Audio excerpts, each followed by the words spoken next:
오늘 은혜 주실 기록된 하나님 말씀 신명기 16장 9절에서 12절 말씀까지입니다. 신명기 16장 9절에서 12절까지 말씀입니다.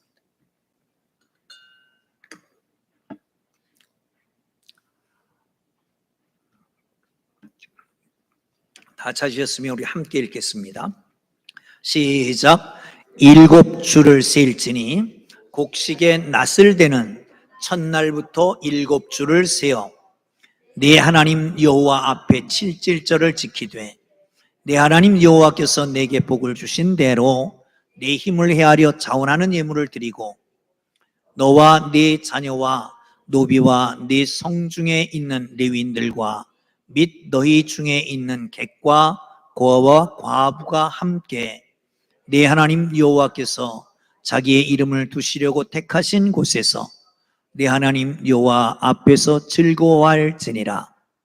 너는 애굽에서 종되었던 것을 기억하고 이 규례를 지켜 행할지니라. 아멘. 할렐루야. 옆에 사람 손 한번 꽉 잡아보세요.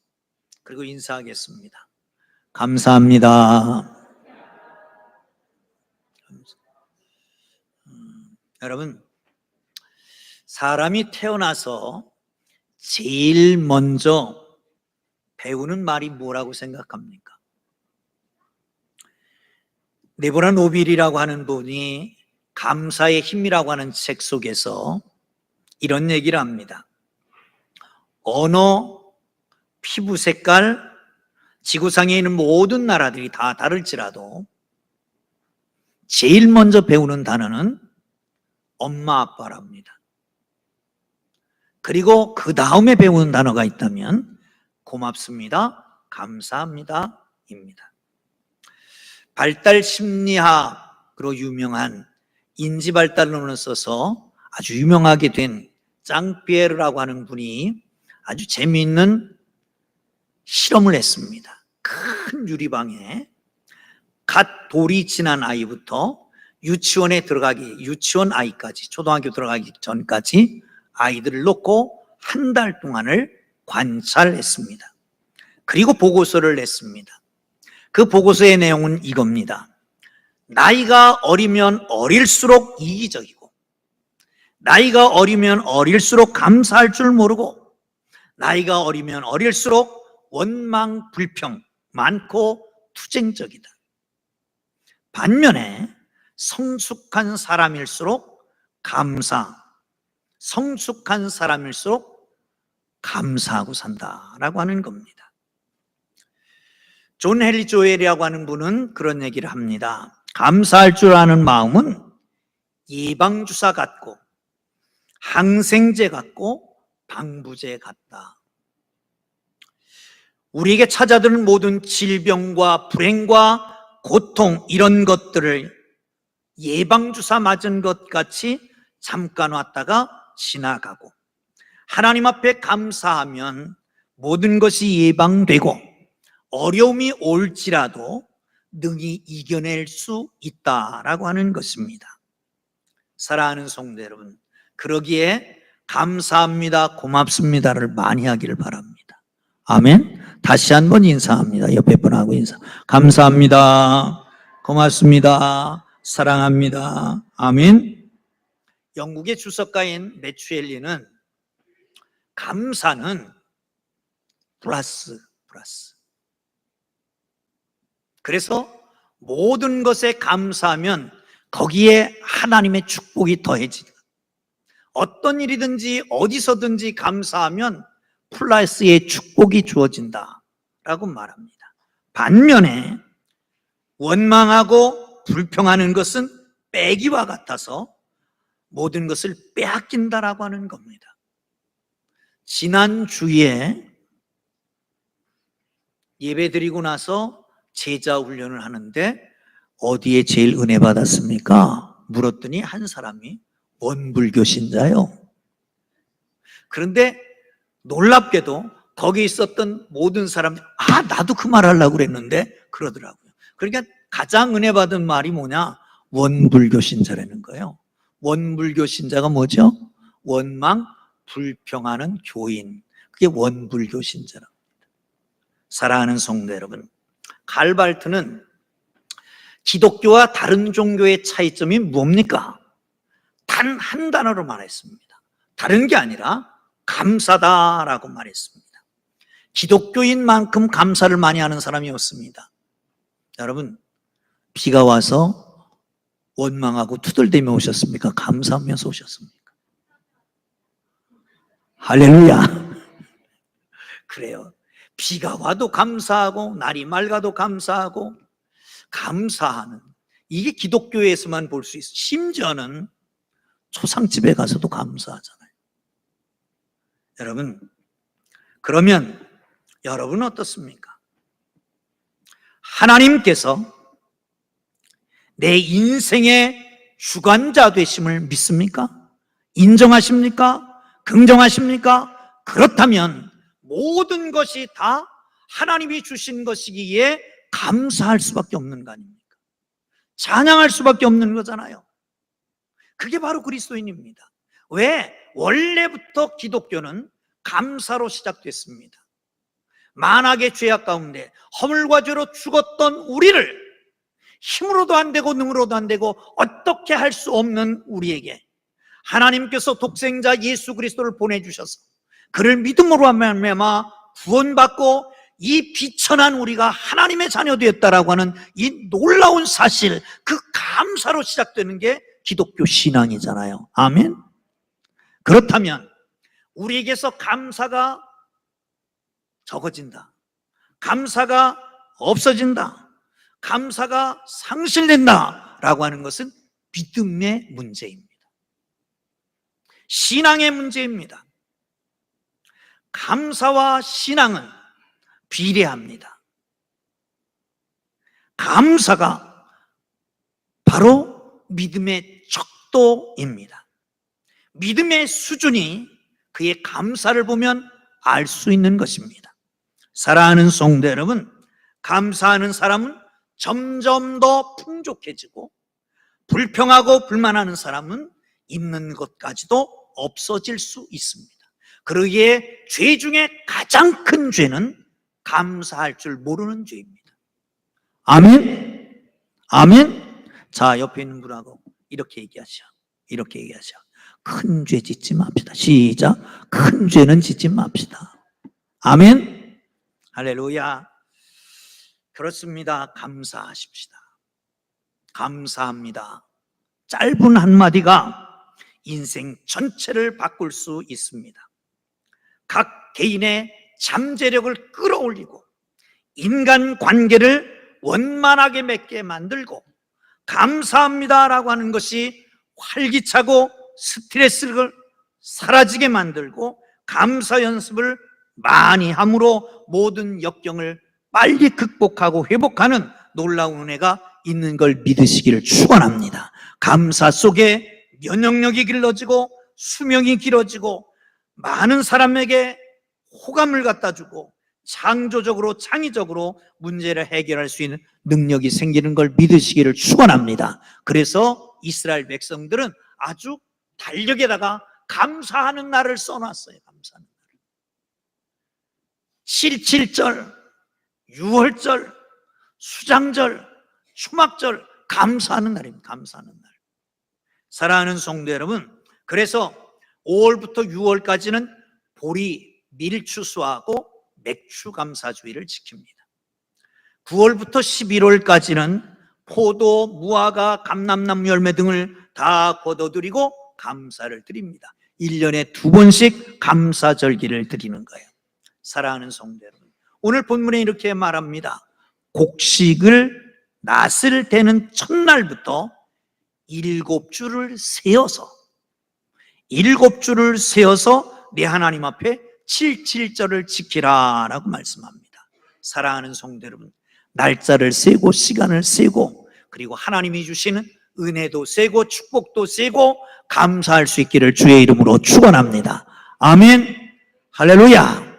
할렐루야. 성경 봅니다. 16장 12절입니다. 시작. 너는 애굽에서 종되었던 것을 기억하고 이 규례를 지켜 행할지니라. 아멘. 애굽에서 종되었던 것을 기억해라. 기억. 여러분, 기억력 좋은 사람 부럽습니다. 그런데 망각력 좋은 사람도 부러울 때가 있습니다. 지난주 설교 제목이 뭐죠? 감사합니다. 자꾸 잊어버려야 목사가 힘들지 않을 것 같아요. 여러분, 어떤 거는 기억하려고 그러는데 자꾸 잊어버려. 근데 어떤 거는 잊어버렸으면 좋겠는데 자꾸 기억이 나. 그런 거 있잖아요. 잊어버리라고 별 노력을 다 했는데도 자꾸 기억나는 것이 있고, 그런데 꼭 잊어버리지 말고 기억해야 되는데, 그런데 그게 자꾸 잊어버리는 것, 그런 게 있습니다. 사랑하는 성도 여러분, 하나님께서는 그분과 그 백성과의 관계를 맺었던 아름다운 만남을 절대로 잊어버리지 않기를 원하십니다. 아멘. 이스라엘 백성들에게 말합니다. 너희들 애굽 땅 종되었던 것을 기억하고 이 날을 지켜라 라고 하는 것입니다. 사랑하는 성도 여러분, 그 백성들은 애굽의 종되어서 구원에 나옵니다. 10가지 재앙을 퍼붓습니다. 마지막 재앙, 장자를 죽입니다. 왕의 장자부터 시작해서 저 염을 쏘는 여인의 장자까지 모두를 다 치고 짐승의 초태생을 다 칩니다. 그런데 이스라엘 백성들에겐 전혀 해가 가지 않았습니다. 이거를 기억하라는 거예요. 그래서 유월절을 만들었습니다. 그리고 말씀합니다. 77절, 그날부터 77 7주를 지켜서 오순절을 지키라는 거죠. 사랑하는 성도 여러분, 역사적으로 보면 무교절부터 50일 되는 날이 오순절입니다. 그게 77절입니다. 무교절은 6월절입니다. 예수님이 애굽에서 나온 날부터 시작해서 50일이 지났는데 그날이 오순절 77절입니다. 언젠가도 말씀드린 것 같아요. 이 오순절은 구약에 어떤 의미가 있다고요? 애굽에서 나와서 50일을 갔습니다. 거기가 시내산입니다. 거기서 율법을 받습니다. 지금까지 이스라엘 백성들은 노예의 집단이었습니다. 그리고 광야에 나누는 떠돌이 집단이었습니다. 그런데 그때에 하나님께서 법을 주십니다. 법을 제정하는 거예요. 명실공히 나라가 만들어지는 거죠. 우리나라의 제헌절 같이 말이죠. 그러니까 이 날은 이스라엘 건국 기념일이 되는 겁니다. 그게 바로 오순절입니다. 다시 말하면 구원받은 이스라엘 백성들이 이제는 어떻게 살아라? 율법을 가지고 살아라. 그래서 율법을 주는 거예요. 그런데 신약에서는 우리는 신약의 오순절을 기억합니다. 어떤 날이죠? 오순절이 이미 이름에 거기 모여서 기도하던 모든 하나님의 사람들, 성도들이 성령의 충만함을 받습니다. 거기에 교회가 탄생합니다. 다시 말하면 구원받은 이스라엘 백성들은 어떻게 살아라? 하나님의 성령으로 살아라. 모형론적으로 이해하면 구약의 이스라엘 백성들, 구원받은 백성들은 율법으로 사는 것처럼 모든 그리스도인들은 성령의 충만함으로 살아라. 이게 바로 오순절인 걸 믿으시기를 축원합니다. 아멘. 그러기에 귀한 날입니다. 교회의 생일인 것입니다. 그런데요, 기억하는 게 쉽지는 않습니다. 어떤 사람이 아마 이런 아마 장마철이었던 것 같아요. 호우가 내갖고 사람이 막 떠내려갑니다. 거의 죽어 있는 사람을 죽음을 물싸고 뛰어들어가서 머리채를 잡고 끌어올렸습니다. 그래서 살았습니다. 많은 사람들은 박수 치면서 그 사람 참 잘했다고, 자기 죽을 건 모르고 생명을 다해서 그를 건졌다고. 그런데 건진 받은 사람은 뭐라고 그랬을까요? 그날 머리 아파서 죽을 뻔했다고. 어디 갔었는지 머리 아파 죽을 뻔했다고. 머리가 죽을 뻔했다고. 서양 속담엔 그런 말이 있습니다. 제일 가르치기 어려운 수학 문제는 우리가 받은 복을 세어보는 거다. 제일 가르치기 어려운 문제는 우리가 받은 복을 세어보는 것이다. 은혜는 어디야? 돌에. 그리고 원수는 물에. 그런데 반대로 살아요. 반대로. 예수 믿는 사람 말고, 여기 있는 사람들 말고 저쪽 땅동네에 있는 사람들은 은혜는 물에 새기고 원수는 돌에 새겨. 사랑하는 성도 여러분, 성경에 뭐라고 말합니까? 골로새서 4장 2절에 기도와 감사함으로 깨어있으라. 기도와 감사함으로 깨어있으라. 이스라엘 백성들은 출애굽의 은혜를 그리고 율법 받은 은혜를 기억하고 그날을 감사라라고 말합니다. 여러분, 구원받은 것을 기억하십니까? 감사하십니까? 하나님의 성령 충만받고 은혜 받았던 걸 기억하십니까? 감사하십니까? 하나님 앞에 이렇게 살기를 주의 이름으로 축원합니다. 할렐루야, 할렐루야. 16장 6절에서 9절에서 10절 두 절 봅니다. 시작.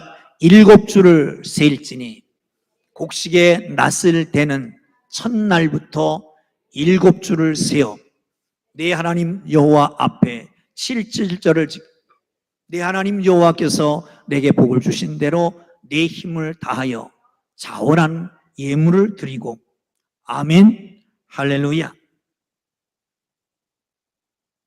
내 하나님 여호와 앞에서 처음 여긴 열매를 드려 내게 복을 주신 대로 내 힘을 헤아려서 자원하는 예물을 드려라 라고 말씀합니다. 잠언서에서는 이렇게 말합니다.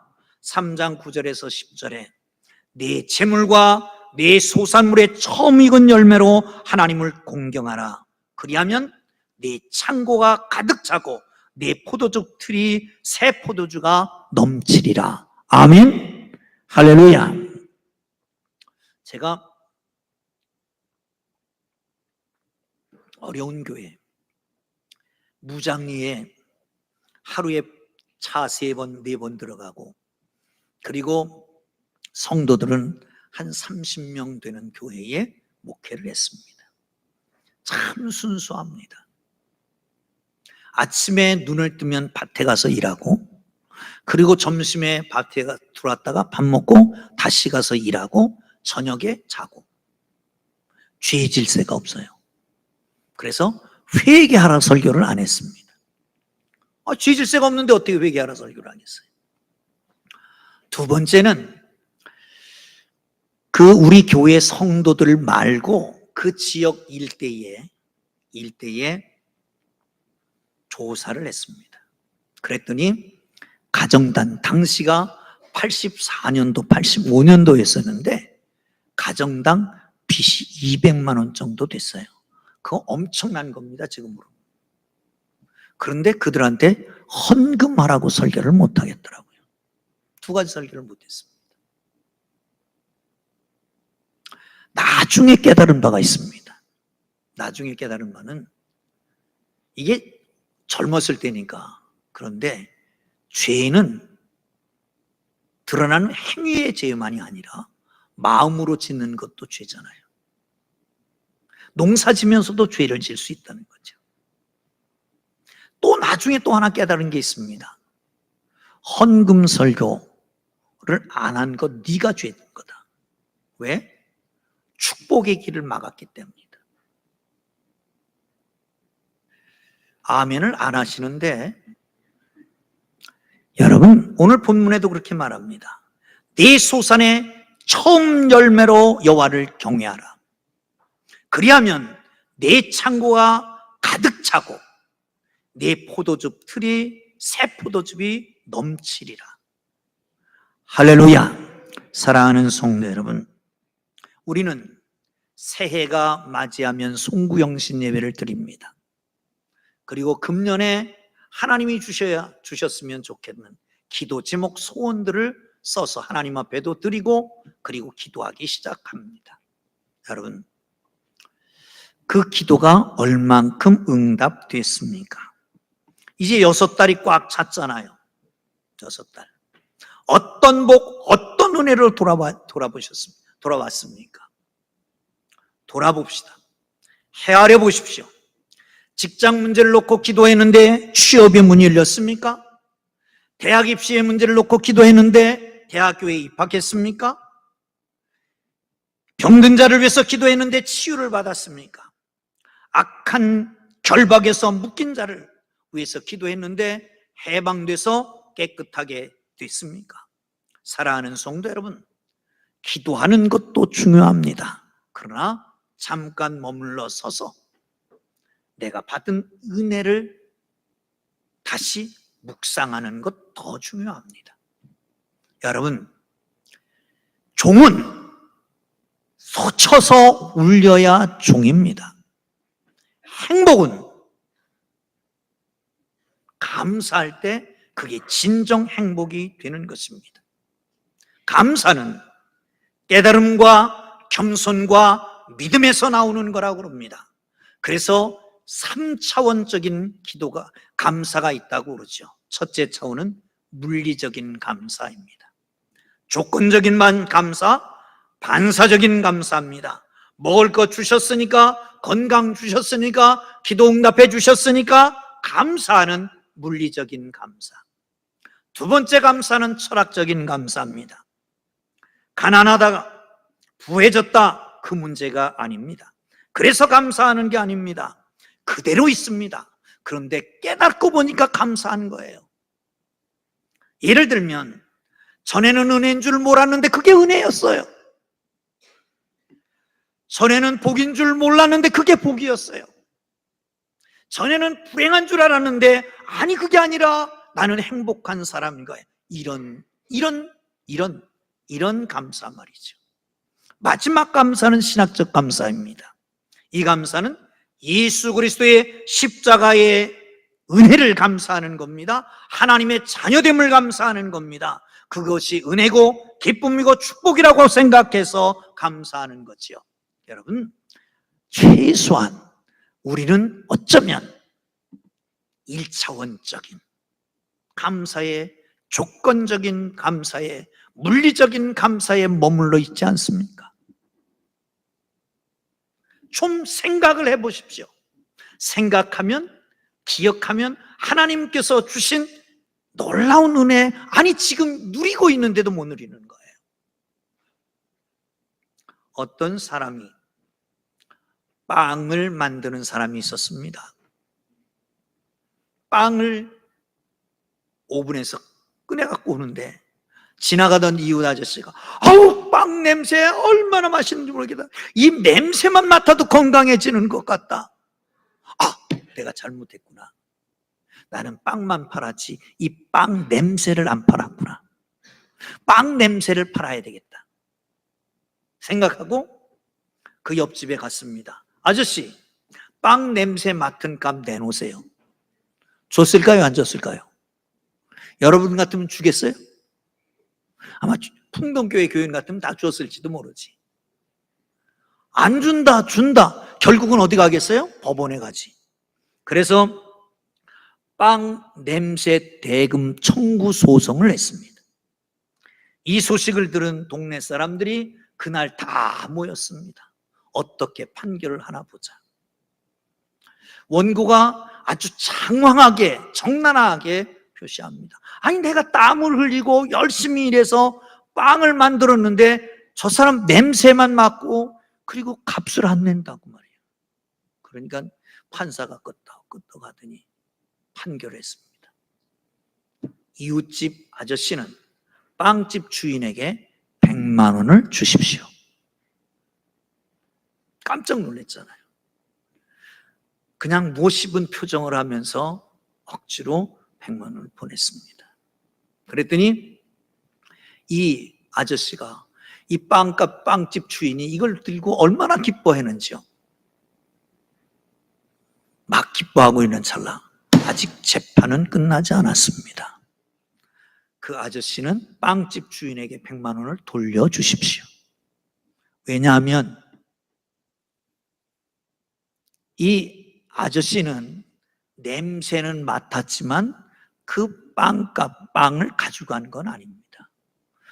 이 아저씨는 지금 그 빵 주인은 그 돈을 받고 기쁘고 즐거워했으니까 이제 됐습니다. 그걸 돌려주면 됩니다.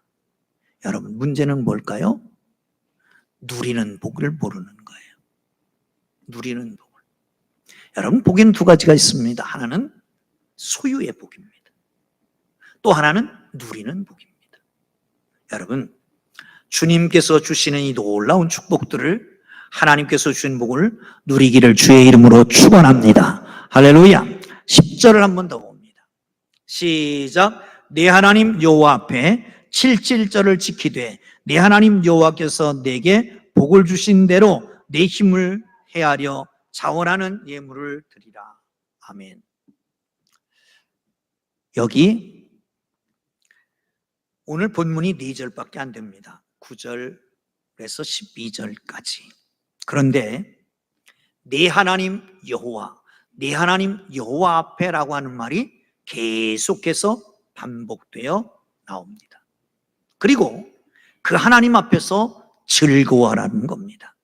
내게 복을 주신 대로 내 힘을 다해 헤아려 예물을 드리고 그 앞에서 즐거워하라라고 말합니다. 여러분, 하나님께서 베풀어 주신 구속의 은혜를 기억하고 주께 대해 고백하고 하나님 앞에서 그 말씀을 지키고 베푸신 복을 감사하고 예물을 드리고 이웃과 함께 여호와 앞에서 자기 이름을 주시는 놀라운 택하신 곳에, 그곳에서 즐겁게 하는 것, 그것이 하나님 백성의 특권이고 축복인 걸 믿으시기를 축원합니다.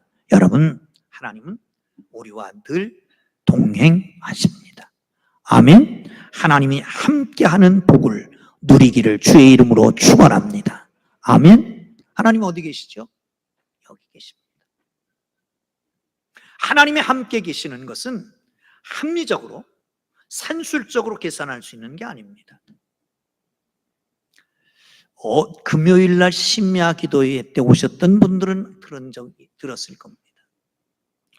항암제를 사용하는데 똑같은 증상에 똑같은 차도에 똑같은 항암제를 써도 어떤 사람은 속히 세상을 떠나고 어떤 사람은 산다는 거예요. 그러니까 치료를 포기할 수 없다는 거예요.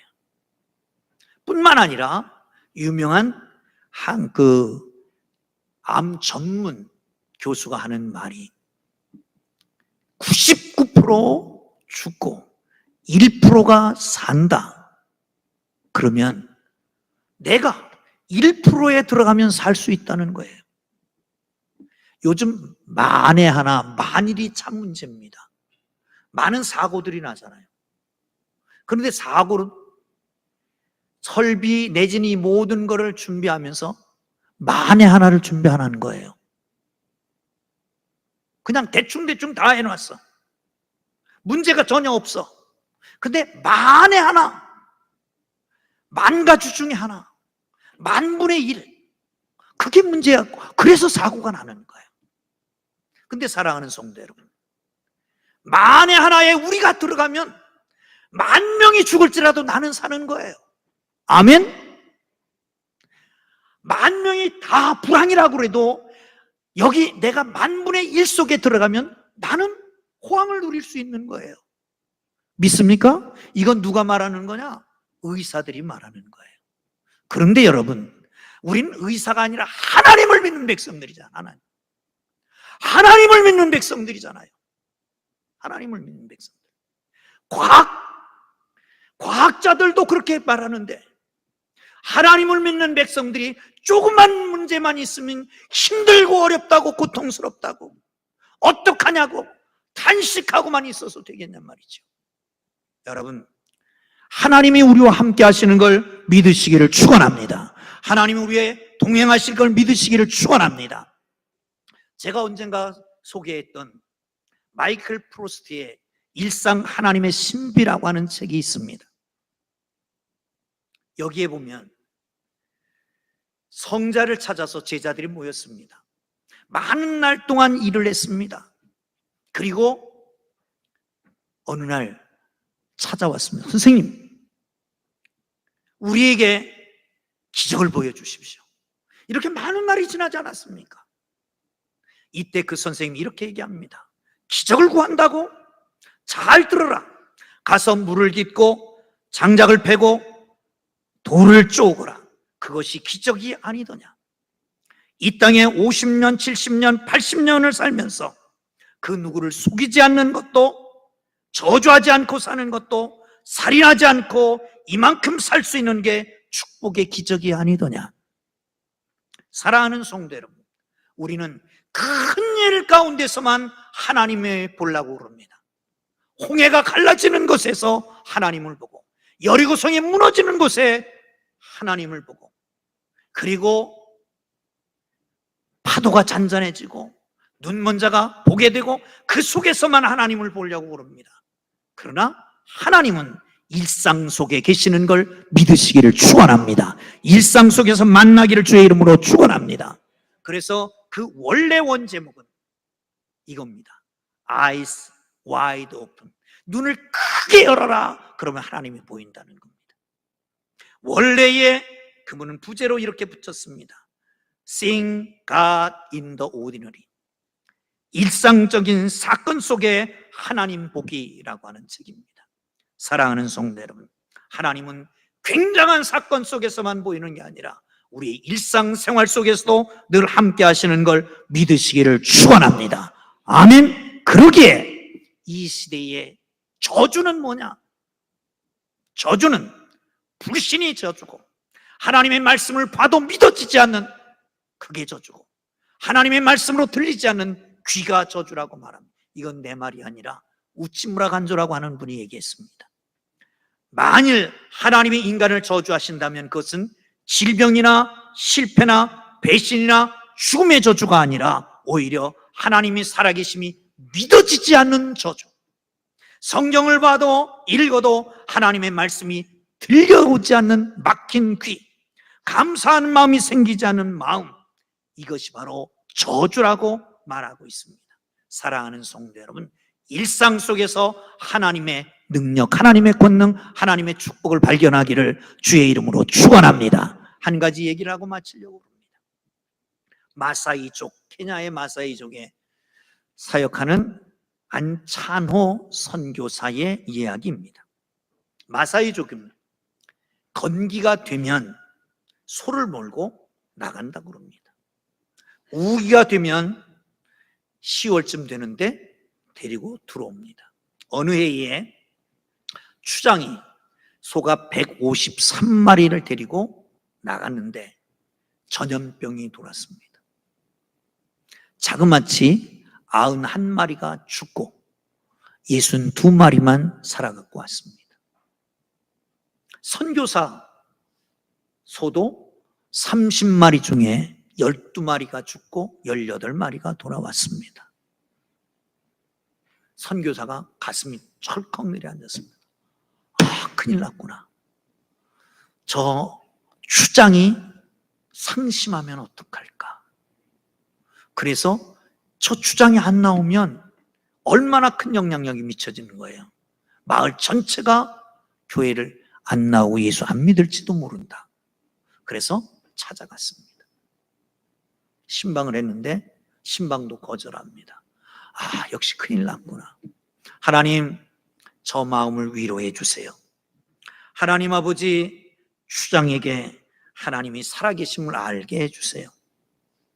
상심하지 않게 해주세요. 변치 않게 해주세요. 간절히 기도하고 일주일이 지나서 주일날이 됐습니다. 단성에 올라섰는데 안 보이는 거예요. 그렇게 보니까 안 보이는 거예요. 그래, 그렇구나. 상심하고 있는데 밖에서 음메하는 소리음 소리가 들립니다. 밖에 있는 분이 나갔다 오더니 추장을 데리고 왔어요. 보니까 하얀 소를 끌고 온 거예요. 하얀 소는 마사이족의 신비한 소라고 해서 특별한 축제 때만 잡는 거라고 합니다. 이걸 하나님께 드린다고. 선교사님, 간증할 수 있을까요? 나와서 간증하시라고.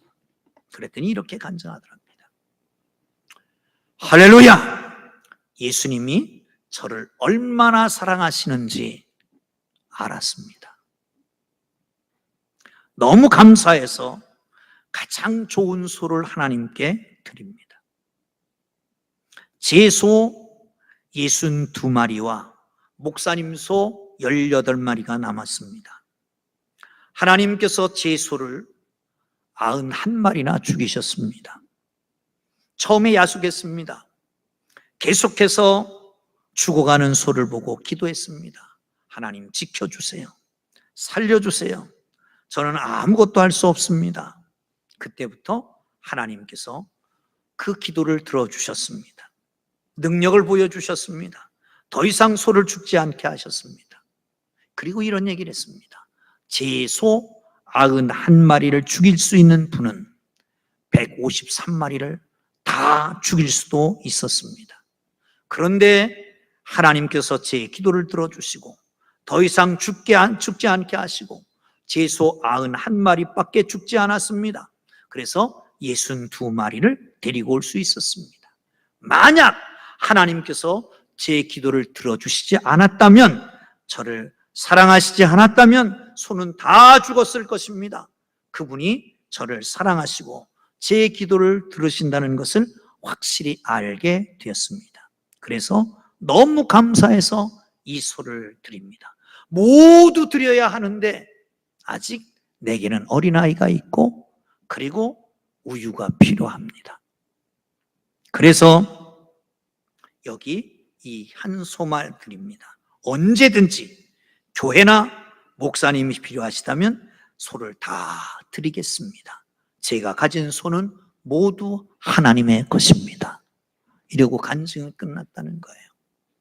사랑하는 성도 여러분, 구원받은 것에 대해서 감사하십니까? 지금까지 나를 인도하시고 축복하신 것에 대해서 감사해 보셨습니까? 헤아려 보셨습니까? 아니, 일상 속에서도 하나님 나와 함께 하시고 나에게 축복하시는 그 놀라운 은혜를 느끼며 누리며 감사하는 하나님의 사람들 되기를 주의 이름으로 축원합니다. 아니, 감사가 중요한 게 아니라 행복하게 사는 겁니다. 행복하게. 감사함으로 행복이 넘치는 삶이 되기를 주의 이름으로 축원합니다. 할렐루야. 기도하겠습니다.